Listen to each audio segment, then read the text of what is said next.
Hello, here is a real life story from the book also titled Extreme Ownership. Ramadi, the hotspot of the insurgency during the Iraq War. In the spring of 2006, Jocko Willink, a Navy SEAL for the US Armed Forces, was stationed in Ramadi, Iraq. Ramadi was the hotspot of insurgency in the post-war Iraq. Terrorists controlled the Ramadi area by any means necessary. Urban warfare, torture, murders, and even rapes. US forces suffered heavy casualties as the terrorists were improvising and learning to use advanced tactics. Jocko Willink and Leif Babin's Navy SEAL unit faced a seemingly impossible mission to help US forces secure Ramadi, a city that was deemed all but lost. The unfortunate incident. One morning, Jocko was in charge of an operation in a suburb of Ramadi. It was a combined and complex operation involving the Navy SEALs, the US Army soldiers, and the US Marines. Their instruction was to clear the buildings and set up positions to fight the enemy. Friendly Iraqi soldiers were to arrive a little later to provide some additional support. Jocko's team, the Navy SEALs, were engaged in a heavy gunfight attempting to evacuate a building. Jocko heard on the radio that a friendly Iraqi soldier was shot. The team immediately called in for the support of heavily armored ground troops as well as air support to strike that particular building. Within the morning fog came the fog of war, bringing with it the chaos and the confusion, gunfire, enemy attacks, screaming, yelling, wounded and bloodied soldiers, and even death. A big mistake. Even through this confusion, Jocko's gut instinct told him that something wasn't right. He called in to hold off the airstrike and went to the building himself. What did he discover? He discovered that the Navy SEAL team wasn't firing on the enemy at all, but firing on their own men who were inside of that particular building. Call it the confusion of war, error of judgment, bad luck, or even blame it on Murphy's Law, but Jocko's team had committed one of the cardinal crimes of war, firing on their own people. The casualties were 1 Iraqi soldier dead, 2 wounded, and 1 Navy SEAL injured, and worst of all, everyone on the team was shaken. When Jocko went back to the command center, he found an email waiting from his commanding officer. What did the email say? The email asked him to shut down all operations and wait for the command to arrive at the scene. And the email had just arrived after Jocko had left to go to the scene of the event and decided to check things himself. He had to report this incident up the chain of command. Who was at fault? The senior officers were determined to find out what went wrong and, of course, who was responsible. Jocko had to be ready for his debriefing. He understood clearly that someone had to be held accountable and would be fired for this really horrible incident.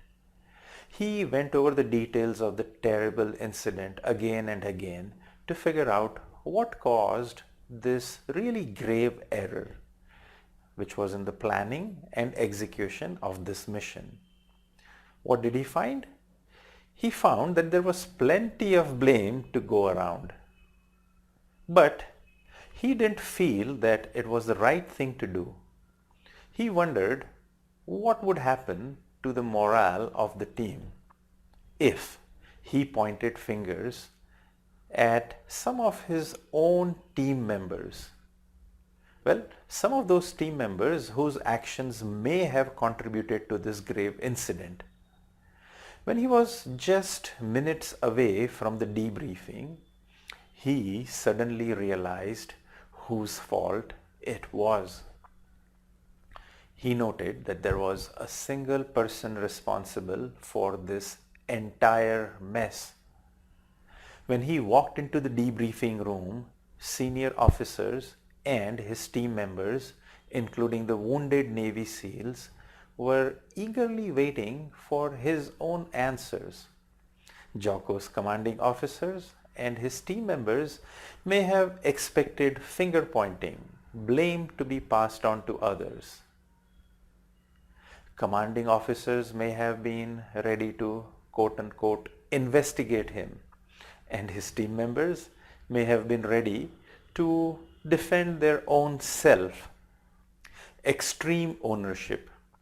Jocko said that he knew that there was a single person he had identified who was responsible. Who was that person? Jocko said that it was his own fault.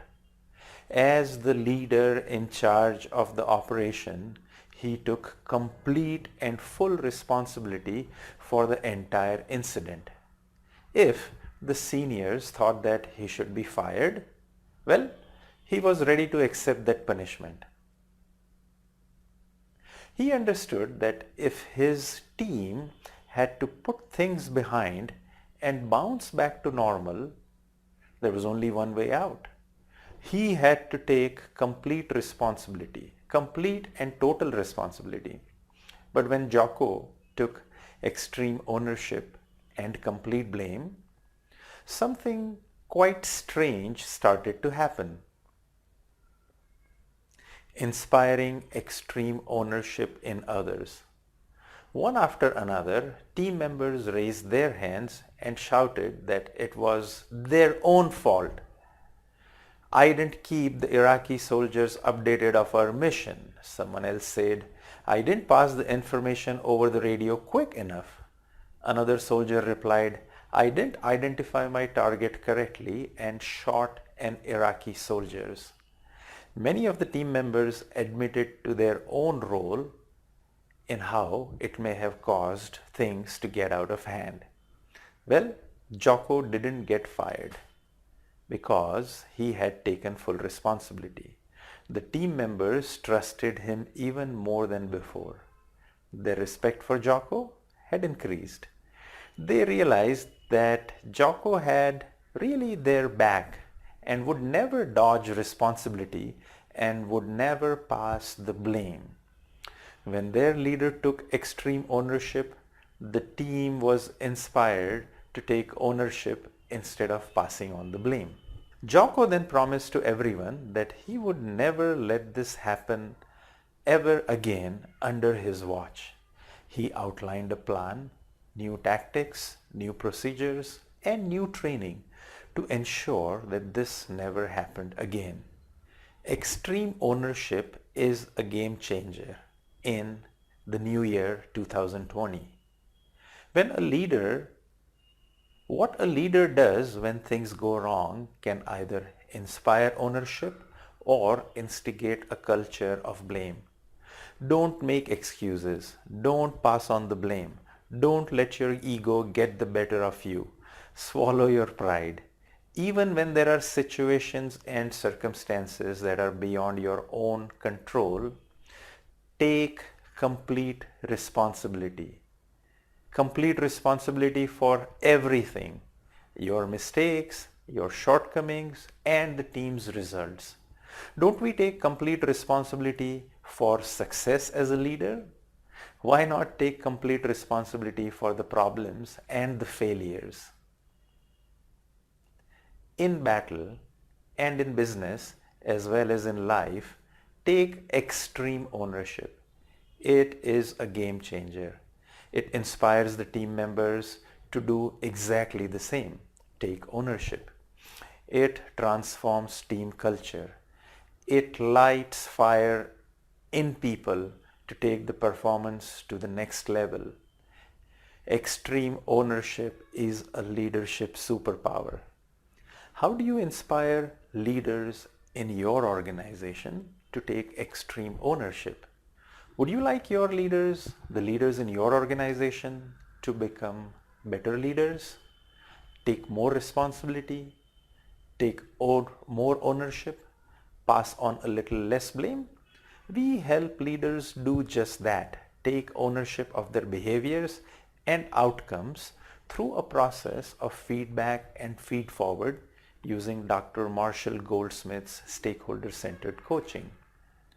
We offer guaranteed and measurable leadership development coaching along with other assessments like emotional intelligence to develop specific competencies in leaders. We use the stakeholder-centered one-on-one coaching for leaders pioneered by Dr. Marshall Goldsmith, considered world's #1 leadership thinker. Here are some of the benefits and features of this leadership development coaching process. Guaranteed and measurable leadership growth as assessed not by us but anonymously rated by the leader's own stakeholders. Unlike training or executive education programs, the entire team will be involved while they are doing their own work, their day-to-day work. The leader becomes the coach and it has a cascading effect on the entire team all the way down up to the front line. It is a system for continuous improvement for the leaders themselves as well as their teams. Well, in a study of 11,000 leaders on 4 continents, 95%, that's right, 95% of the leaders using this process improved. This is the exact same process that has been used by 150 of the Fortune 500 companies to grow leaders in their organizations. In fact, we are so confident of this process that we often work on a no growth, no pay basis. Don't try that with other vendors. Schedule an exploratory 15-minute conversation with our leadership advisor today. You can either text, call, or WhatsApp on the number shown on our screen. Thank you very much for watching this video and see you in the next video.